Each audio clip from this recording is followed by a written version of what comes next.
See naine läheb viraalseks täiesti õigetel põhjustel. Kas mulle meeldib see video?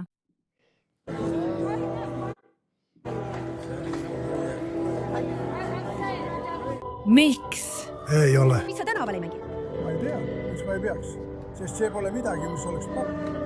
See on lugupidamatu, see pole midagi, mis oleks popp.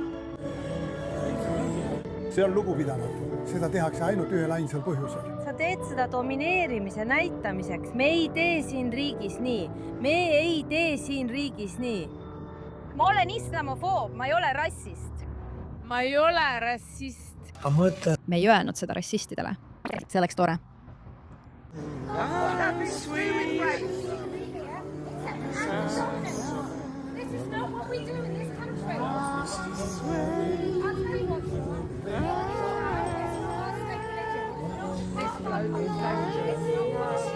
Aga mida me ka teeme, on see, et me ei tee seda. Ma mõtlen, ma arvasin, et sa ei teadnud. Ma arvasin, et sa ei teadnud. Ma ei taha seda öelda, aga selle naise julgus on lihtsalt uskumatu. Ta on nagu, jah, ma ei ole rassist. Ma lihtsalt ei arva, et sinu religioon on õige. Ja ma arvan, et sa teed seda domineerimise eesmärgil, et meid hirmutada. Ja ma arvan, et sa teed seda, et midagi tõestada ja ma ei tunne end sellega hästi. Ja inimesed on šokeeritud, sest ta ütleb seda, mida paljud tegelikult mõtlevad, aga ei julge välja öelda. Ma mõtlen, vaata ise. Naise poeg. Ma arvasin, et sa oled naise poeg, eks? Ma lähtusin 1400 aasta tagusest ajast. Ei, see on jama. 1400 aasta tagasi prohvet. Miks ei abiellunud kõik 9-aastastega 1400 aastat tagasi prohvet? Kes oli nõus abielluma 9-aastastega? See on nagu sina väike nilbeprohvet. Ja tõestatud. Ma ütlesin sulle, et see on üks arvamus. Ja sina ütled, et ei, seda usub Türgi, seda usub su perekond koos kõigi su sõpradega. Türgi usub. Sina. Abby Ellis. Mulle meeldib, et ta on valmis rääkima ja kaamera ees oma arvamust jagama, sest ta ütleb, ei, see ongi see, mida ma tegelikult arvan. Ma olen oma riigi üle uhke, ma olen uhke oma riigi religiooni üle ja mind ei huvita, kui keegi üritab selle üle domineerida. Ja ma kuulen teid kõik. Ja ma ütlen teile. Ma olen vastanud tulnukate loogikale. Ära arva, et me mõistame, miks. Teie kogukond kasvatas selles riigis nii palju tüdrukuid üles. See ei sobi teie stsenaariumiga. Ega ju. Ma ütlen teile, me ei aktsepteeri seda, et prohvet abiellus 9-aastasega. Ja ma ütlesin teile, selle vaate kohaselt andis ta nõusoleku. Ta oli jõudnud puberteeti. Tõestage mulle nende vaidluste käigus, et ma eksin. Teate, see arutelu, kas Muhammad abiellus alaealise tüdrukuga või mitte. Ausalt öeldes pole sellel tähtsust, sest me teame, et nad vaatavad minevikku ja tähistavad seda. Aga on palju religioone, kus erinevad juhid tegid vanasti kummalisi asju, mida tänapäeval on raske seletada. Küsimus on selles, kas inimesed käituvad ka täna veel samamoodi? Ja kui nad seda teevad, siis tähendab see, et see inimene on lihtsalt keegi, keda imetletakse. Mida veel tegi Muhammad peale selle, et abiellus 9-aastasega? Ta korraldas ka massilisi kampaaniaid inimeste seas, et nad pöörduksid tema usku ja nii edasi. Kui sa vaatad tänapäeva islamiste ja näed, et nad tunnevad end mugavalt abielludes 9-aastastega ning kaitsevad sellist käitumist, siis saad aru, et kõiki teisi asju, mida Muhammad tegi, kaitsevad ja usuvad nad samuti. Ja see ongi selle argumendi tähtsus, mitte see, kas see oli õige või mitte. Ma kardan, et ta hakkas menstratsiooni. Et ta ei olnud. Tõesta, et tal hakkas menstratsioon. Et ta ei olnud, ta pole puberteeti jõudnud. Ja ta ei andnud nõusolekut. No. Alustuseks, ei saa sa 9-selt nõusolekut anda, olenemata sellest, kas sul on menstratsioon alanud või mitte. Millise standardi alusel? Selle põhjal, et ta oli laps ja ta ütles, et tema kaaslane on selles riigis. Ma just ütlesin sulle, et ta polnud veel puberteeti jõudnud. Seisa siin. Sa tead küll. Õige. Eeldusel, et lapsed pole veel hakanud millekski muuks, kui et tal olid mänguasjadeks. Ta ütles, et mul olid tema mänguasjad, kui ta temaga abiellus. Ei, tal polnud mänguasju. Jah, olid küll. See on sinu hadiisis kirjas. Mis on viide? Ma ei tea. Sa isegi ei tea, sa tulid siia ilma viiteta. Ei, asi pole selles, et ta tuli siia ilma viiteta. Asi on selles, et ta on tegelikult tark. Kes see naine siis on? Tema nimi on Kelly J. Keane. Ta on täiskasvanud naissoost inimene ja ta on üks neist inimestest.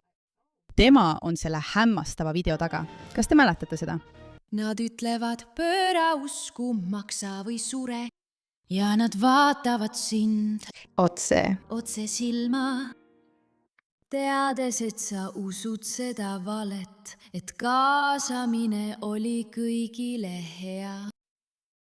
Kui tõde nüüd me kõik valetame, see oli kaasatuse algus. Sa ei võidelnud vastu, sa ei suutnud vastu panna ja nüüd on riik nende rusika all. Ei mingit häält, ei päikest, ei lõbu, ei taevast. Kogu muusika peab nüüd enam ei tohi oma peaga mõelda, varjud nõukogudes, koolides ja kohtutes. Tere tulemast Suurbritanniasse uue kaliifaadi all. Sa pole enam vaba. Kata oma nägu, juuksed, jalad. Sa oled nüüd orjastatud Briti kaliifaadis. Kas sa ei armasta Briti kaliifaati? Tead, mis mulle selle naise Kelly J. Keane juures meeldib? Võib-olla saame ühel päeval sõpradeks, sest ta on lihtsalt vapustav. Peale selle, et tema on selle video taga, nüüd kui ma seda näen ja mulle see meeldib ning me oleme seda vaadanud ja tema tegi selle animatsiooni ning see läks väga viraalseks, sest inimesed tahtsid sellest rääkida. Ta on tegelikult valmis ise tegutsema, eks. Ta ei tee neid videoid ainult kulisside taga. Ta on ise tänavatel ja loob seda sisu. Ja siin ta kirjutab. Ma arvan, et võib julgelt öelda, et oleme raputanud Raguashi saatjaid ja mulle see väga meeldib. Ma arvan, et nad on tõesti raputatud. Ja kui sa vaatad neid asju, mida ta ütleb, kui äärmuslane tähendab islamisti ja ma ütlen seda meelega, sest me ei taha, et meid keelataks. See ei ole nii, et ma sellest aru ei saa. Ja ta postitab suurepärast sisu. Murranguline uus uuring leiab, et islamofoobiat võib osaliselt põhjustada see, et moslemid tapavad pidevalt inimesi. Ma mõtlen, kes oleks seda kunagi arvanud. Iga vestlus, mis mul on olnud pedofiilide õigustajaga Speakers Corneris, toob Briti avalikkuse lähemale vaieldamatule tõele. Islam ei sobi Suurbritanniaga kokku. Need poisid arvavad, et nad võidavad. Nad ei tea, et enamik inimesi Suurbritannias peab 6-aastase lapse ahistamist ja 9-aastase tüdruku vägistamist täiesti kõlvatuks. Me ei raja oma religiooni mehe ümber, nimetades teda täiuslikuks, eks? Siin ta ongi, kordab ikka ja jälle neid hullumeelseid asju, mida ta Ühendkuningriigis näeb juhtumas. Ja ta püüab vastu võidelda. Prantsusmaa on hakanud sulgema radikaalseid moošesid, mis kutsuvad üles uskmatute tapmisele, ülistavad terrorismi ja õhutavad vägivalda. See samm oli juba ammu vajalik. Ta tahab sama ka Ühendkuningriigile. Ja just selline sisu lähebki viiruslikuks, sest kui inimesed tõesti usuvad sellesse, mille eest nad seisavad ja on valmis end ohtu seadma, siis nii see juhtubki. See ongi juhtunud. Sest sa ütlesid ise, et see on kristlik riik. Nii et siin on see konto, Umar Gride, kes üritab teda kogu selles videos ümber lükata ja ta kirjutab. Poiss arvab endiselt, et 9-aastase vägistamine on okei, see ei pane enamiku inimesi iiveldama. Kas sa suudad end laste läheduses kontrollida? Siin ta on. Sündmus sündmuse järel, üritades tõestada, mis tegelikult toimub. Ta on esireas ja mulle meeldib see väga. Ma mõtlen, siin on teda veel. See valitsus on hiljuti andnud afgaanide ümberasustamiseks 14–18 miljardit naela. Ja nad andsid 5 miljonit naela Pakistani mosleemidest pedofiilsete vägistajate jõukude uurimiseks. See ei ole hea number. Neile ohvritele on eraldatud vaid 5 miljonit naela. Et teada saada, kui palju Pakistani pedofiilist nägistajaid on selles riigis meie laste vägistamises osalenud. Ma arvan, et võib julgelt öelda, et on võimalus, et Ühendkuningriigi politsei arreteerib ta, sest nad ei suuda taluda, kui inimesed niimoodi avalikult sõna võtavad. Aga ta on kangelane, tõeline kangelane, sest ta räägib avalikult asjadest, millesse ta usub, ütleb vastuolulisi asju, läheb ikka ja jälle neid videos ja kaamera ees arutama. Ta ei karda. Ta ei vabanda. Ta püüab oma riiki kaitsta. Kas me nõustume iga tema öelduga? Ma ei tea, sest ma ei ole kõiki tema öeldud asju kuulanud, aga mida ma tean, on see, et kui keegi on valmis tõusma ja vastu astuma millelegi, mida ta peab vastikuks, siis on see midagi, mida tasub tähistada. Aitäh, et pöörasite tähelepanu Preili Mantale.